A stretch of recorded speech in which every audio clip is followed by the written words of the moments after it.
नमस्कार, मैं हूं कुमार गजेंद्र। जनपद ऑन द स्पॉट में आपका स्वागत है। हमारे एक दूसरे social media platform podcast with Kumar Gajendra में भी आपका स्वागत है, जहां आप हमें सुन सकते हैं। अब कुछ शिव महापुराण से। जी हाँ, शिव महापुराण से। असल में आपने चंद्रमा को तो देखा ही होगा। अपनी दादी नानी या अपने माता पिता से चंद्रमा की बहुत सारी उपमाएं भी आपने सुनी होंगी। लेकिन असल में चंद्रमा बेहद खूबसूरत क्यों थे और क्यों चंद्रमा की जो खूबसूरती है हर समय के लिए वैसी ही क्यों नहीं रहती है, यानी कि 15 दिन घटती है, 15 दिन बढ़ती है।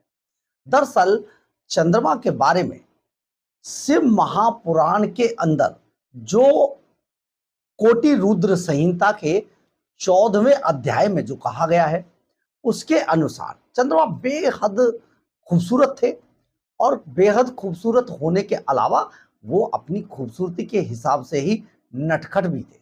यानी कि उनका मन जो है बड़ा चंचल था। कई बड़ी कहानियां चंद्रमा को लेकर हैं, लेकिन सबसे बड़ी बात यह है कि चंद्रमा अपनी 27 कलाओं के साथ, इस खूबसूरती, इस सौंदर्य के साथ आसमान में जो चमकते हैं, लेकिन ये उनकी जो चमक है, उनकी जो 27 कलाएं हैं, ये पूरे महीने भर नहीं रहती हैं।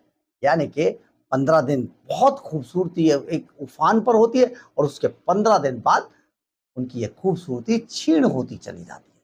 आखिर ये क्या है माजरा? दरअसल है क्या, चंद्रमा को दक्ष प्रजापति की जो अश्वनी आदि समेत 27 कन्याएं थीं, जो उन्होंने अपनी 27 पुत्रियों को चंद्रमा को दे दिया था। यानी कि वो 27 की 27 चंद्रमा की पत्नियां थी, जिनको हम कला कहते हैं। अब ये 27 पत्नियों में से चंद्रमा सबसे ज्यादा जो प्रेम था वो रोहिणी के साथ था, रोहिणी नाम की पुत्री के साथ था। अब इससे बाकी जो 26 थी वो नाराज हो गई काफी। उनको बड़ा द्वेष होता था कि रोहिणी से ज्यादा प्रेम करता है, मुझसे, हमसे नहीं करता है, जबकि उसको सबके साथ बराबर बराबर करना चाहिए था।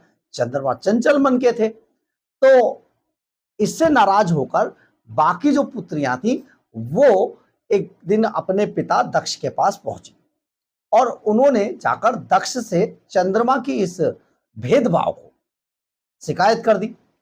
दक्ष चंद्रमा के पास आए और उन्होंने आकर जो चंद्रमा को बड़ा समझाया कि देखो, आप बड़े उत्तम कुल से उत्पन्न हो, पैदा हुए हो, आपके बड़े सारे विचार हैं, आप बहुत एक अच्छे कुल के व्यक्ति हो, तो आपको ऐसा भेदभाव नहीं करना चाहिए। सभी जो कन्याएं हैं, आपकी जो पत्नियां हैं, उनके साथ, सभी के साथ एक जैसा स्नेह रहना चाहिए।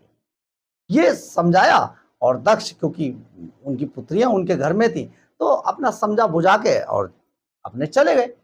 लेकिन चंद्रमा चंचल मन के साथ साथ शरारती भी थे और बड़े लापरवाह भी थे। तो चंद्रमा ने दक्ष की बात को सुना अनसुना कर दिया। ये बड़ा एक ऐसा मामला था कि भाई, ससुर आए और समझा के चले गए, दामाद ने सुनी नहीं। तो इसके बाद स्थिति जस की तस रही। तो बाद में फिर वो 26 पुत्रियां उनकी फिर काफी नाराज थी और जाकर वो दोबारा वहां पर पहुंच गई। और वहां पहुंचने के बाद उन्होंने फिर से शिकायत करी कि भाई, आप तो समझा के आए थे, वो तो माने नहीं, वो तो फिर ऐसा ही कर रहे हैं, उनका तो प्रेम रोहिणी के साथ बहुत ज्यादा है, तो ये तो बड़ी बुरी बात है। अब दक्ष इस बात से बहुत नाराज हुए और उन्होंने नाराज होकर चंद्रमा के पास वो दोबारा पहुंचे और उनका गुस्सा एकदम साथ में आसमान पर था कि बताइए, मैं तो समझा के आया था और उन्होंने तो मेरी बात पर कोई ध्यान नहीं दिया। और दुखी होकर वो जो है बड़ा गुस्से में थे, क्रोध में, फिर से वो चंद्रमा के पास पहुंचे और उन्होंने चंद्रमा को साफ तौर पर कहा कि आपको मैंने जब समझाया था और आपने मेरी बात मानी नहीं, ये बहुत बुरी बात है कि आपने ये मेरी बात नहीं मानी। तो चंद्रमा को उन्होंने कहा, जाओ, मैं तुम्हें श्राप देता हूं कि अब से क्षीण हो जाओ। क्षीण मतलब आपकी सुंदरता अब वैसी नहीं रहेगी, आप क्षीण हो जाओ। ये श्राप के तुरंत बाद से चंद्रमा लगातार क्षीण हो गए और एकदम बुझ गए। अब बुझ गए तो ये सारे देवता इधर परेशान कि ये क्या हुआ। आप समझते हैं ना, चंद्रमा का तो मकसद क्या है कि पूरा चंद्रमा रात में होते हैं और दिखते हैं, और रात में उजियाली रात होती है। कहीं आप अगर अंधेरे स्थान पर अगर आप अपने गांव देहात में जाएंगे तो वहां आपको चंद्रमा और तारे सब बहुत अच्छे तरीके से दिखाई देंगे। तो चंद्रमा जो है बुरी तरीके से बुझ गए, तो सभी लोग परेशान हो गए, जितने देवता थे वो परेशान हो गए इस बात से। अब परेशान होने के बाद वो अ, बुरी स्थिति हो गई, तो चंद्रमा भागे भागे इंद्र आदि देवताओं के पास पहुंचे और उन्होंने कहा ऐसे ऐसे बात हो गई मेरे साथ और ये तो बड़ा बुरा हुआ। तो इंद्र ने कहा भाई, और जो अन्य देवता थे वो सब गए और उन्होंने कहा कि भाई देखो ये तो बड़ा बुरा हुआ, चलो ब्रह्मा जी के पास चलते हैं। और सारे देवता मिलकर चंद्रमा के साथ ब्रह्मा जी के पास पहुंच गए। परमपिता परमात्मा तो वही है। तो उनके पास जब पहुंचे तो ब्रह्मा जी से उन्होंने कहा कि भाई चंद्रमा के साथ ऐसे ऐसे हो गया, ये बड़ा बुरा हुआ, और दक्ष प्रजापति ने उनको ऐसे ऐसे श्राप दे दिया। अब ब्रह्मा जी ने कहा यार इसको छोड़ दो, ये बहुत शरारती है, ये तो पहले ही बहुत कुटिल आदमी है, इसकी कोई मदद नहीं करनी है, क्योंकि ये तो पहले भी ऐसे इतना गलत गलत काम करता रहा है, इससे कोई वो नहीं है। तो ये बात बड़ी नागवार गुजरी। इसके बाद इंद्र आदि सब देवताओं ने उनसे कहा कि नहीं नहीं ऐसा मत कीजिए, ये तो बड़ा बुरा होगा। तो गुरु वशिष्ठ जी, ऋषि वशिष्ठ जो है ये भी वहां पर थे। उन्होंने ब्रह्मा जी के पास सारे वृतांत कह सुनाया तो बड़ा बुरा लगा। ब्रह्मा जी ने बोले देवताओं से, ये चंद्रमा बड़ा दुष्ट आदमी है, ये बहुत दुष्ट है, इसकी ज्यादा सिफारिश मत करो। और इसने तो एक बार क्या किया कि गुरु जो बृहस्पति देव थे, गुरु बृहस्पति जो थे, उनकी पत्नी तारा को भी लेकर ये भाग गया था। तारा जो थी और उनकी पत्नी थी, उन्हें भगा के ले गया ये। बाद में बड़ा विवाद हुआ और फिर ये दैत्यों के पास पहुंच गया और दैत्य और दानवों में इसने युद्ध करा दिया। अब ये तो बड़ा कुटिल व्यक्ति है भाई, इसके बारे में छोड़ दो, मत करो। लेकिन देवता थे कि भाई देवता किसी तरीके से बचाओ जी चंद्रमा को, ये तो बड़ा अनर्थ हो जाएगा। अगर चंद्रमा का पूरा प्रभाव चला गया तो कैसे, ये तो रात बड़ी अजीब सा लगेगा। तो उन्होंने कहा देखो मैं इसमें कुछ कर नहीं सकता हूँ, लेकिन हाँ एक उपाय आपको बता सकता हूँ। उपाय है, क्योंकि देखिए ब्रह्मा जी पहले ही उसकी कुटिलताओं से और उसकी जो कलाएं थी, जो जिस तरीके के वो अपने खूबसूरती के कारण जो है दूसरे परिवारों में जाकर जो, मतलब समझ रहे हैं आप। तो ब्रह्मा जी ने कहा भाई मैं कुछ नहीं कर सकता, लेकिन हाँ उपाय बता सकता हूँ कि आप जो है प्रभास नामक एक पवित्र स्थान है, वहां पर वो बड़ा तीर्थ है, वहां जाकर चंद्रमा को कहो, वहां जाकर तप करे और भगवान शंकर का ध्यान करे, वही कुछ कर सकते हैं।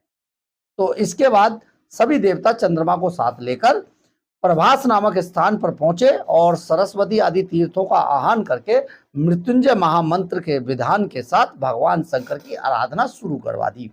6 महीने तक दृढ़ आसन पर बैठकर महामृत्युंजय जपन किया। जब चंद्रमा ने, तब भगवान शंकर वहां पर प्रकट हुए और प्रकट होने के बाद उन्होंने कहा कि भाई मांग लो, क्या वर मांगोगे चंद्रमा, तुम चलो अब जो है वर तो मांग ही लो। तो भगवान शंकर बोले देखो चंद्रमा, उन्होंने चंद्रमा ने आप बताया भगवान शंकर को कि जी महाराज दक्ष ने ऐसे ऐसे मुझे श्राप दे दिया और आप इसको खत्म कीजिए। तो भगवान शंकर ने कहा देखो चंद्रमा ऐसा है कि दक्ष के श्राप को मैं पूरी तरीके से तो खत्म नहीं कर सकता हूं, लेकिन हाँ इतना जरूर कर सकता हूं कि इस मामले में जो कृष्ण पक्ष के 15 दिन है, कृष्ण पक्ष के 15 दिनों तक तेरी जो कलाएं हैं वो लगातार क्षीण होती रहेंगी, लेकिन शुक्ल पक्ष के 15 दिनों तक क्रम से ये कलाएं